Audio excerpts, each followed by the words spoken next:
Margem equatorial.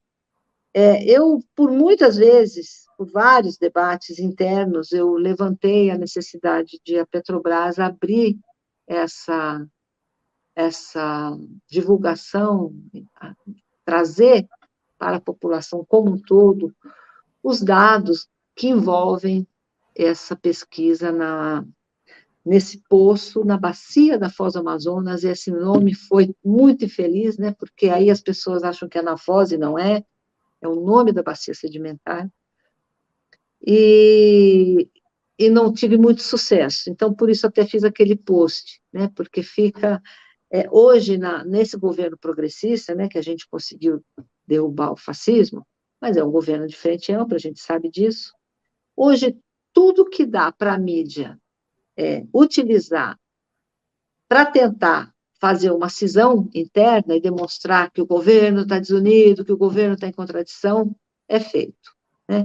E esse licenciamento para esse poço na bacia da Foz do Amazonas foi um dos temas mais utilizados para fazer esse desvio de foco. Então, os debates com as comunidades afetadas, eles são muito levados também em função das próprias audiências públicas, né? E o processo de licenciamento, ele cobra, ele exige que sejam feitos esses debates com as populações mais afetadas. Mas eu ainda acredito que é preciso ampliar o debate para a sociedade como um todo, porque a desinformação ainda é muito grande, né? Eu sou contribuinte do Greenpeace há muitos anos, até tenho pensado nisso, se continua ou não. Eu recebi um e-mail falando que vencemos, não vão mais furar nos corais da Amazônia. Para mim, vieram dizer, mas que coral? Nós não vamos mesmo, nós não vamos furar nos corais da Amazônia. Ou não, estamos querendo furar? É lá, 500 metros da foz do Amazonas, e 175 quilômetros, 500 quilômetros, e 175 quilômetros da costa do Amapá. Então, assim, nós estamos num impasse técnico hoje, né? O que o IBAMA mais criticou em tudo que a Petrobras propôs, foram feitas novas modelagens para ver para onde iria a mancha de óleo caso houvesse um vazamento, e todas as modelagens, 90% delas, dizem que vai para mar aberto, talvez até para o mar da Guiana. E aí o IBAMA recomenda lá na negativa dele que se faça ações com a diplomacia internacional. Já está feito, está pronto, né? Uma questão, o que foi o principal embate ali? A questão da análise ambiental de área sedimentar, que é produto de uma portaria interministerial de 2012, que ela prevê essa análise feita não pela empresa que está... essa análise, em tese, teoricamente, deveria ser feita pelos dois ministérios, né, principalmente o do meio ambiente, para fazer uma análise total regional, para ver se toda aquela área está apta ou não apta para a exploração de petróleo, né, porque ali, para ser sedimentar, a gente procura mais petróleo. E não foi feito, né? Depois chegou essa área, esse bloco onde está esse poço, ele foi licitado pela BP em 2013, um ano depois dessa portaria interministerial.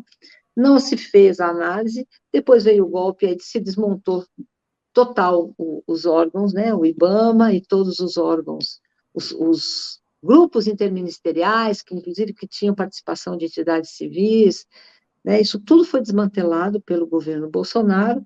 E a Lava E, Jato, né, Rosângela?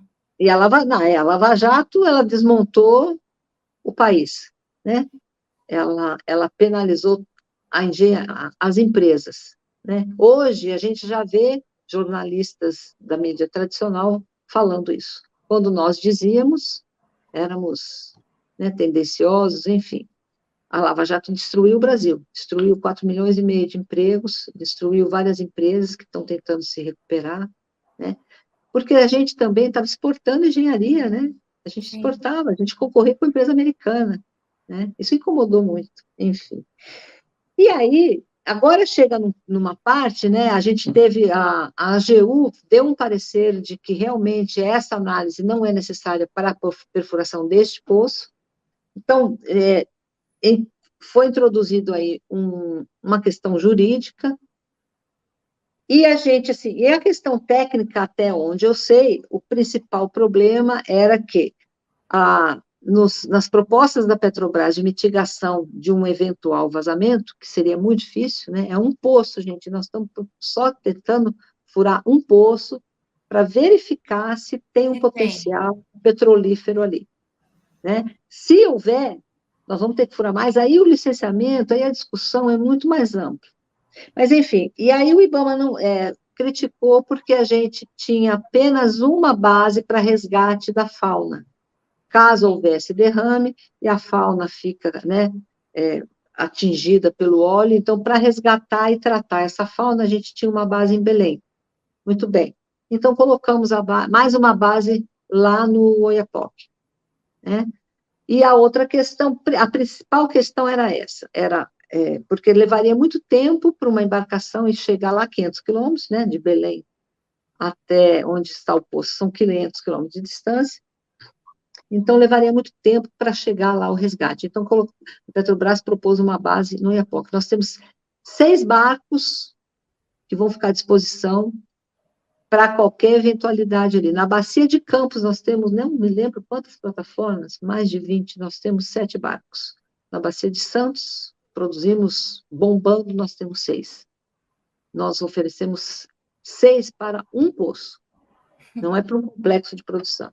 Enfim, então, assim, a discussão ela está nessa questão técnica, principalmente dessa análise ambiental de área sedimentar, a AAS, né, que fica essa discussão, tem que ter, tem que não ter, ela, em tese, deveria ser realizada pelos ministérios para liberar ou não a licitação de blocos, para fazer os leilões, né, mas, enfim, isso não foi executado a tempo, depois foi desmontado toda a parte do IBAMA, e a gente está aguardando, já houveram algumas reuniões, houve o recurso da Petrobras, e a gente está aguardando o desfecho. Por quê?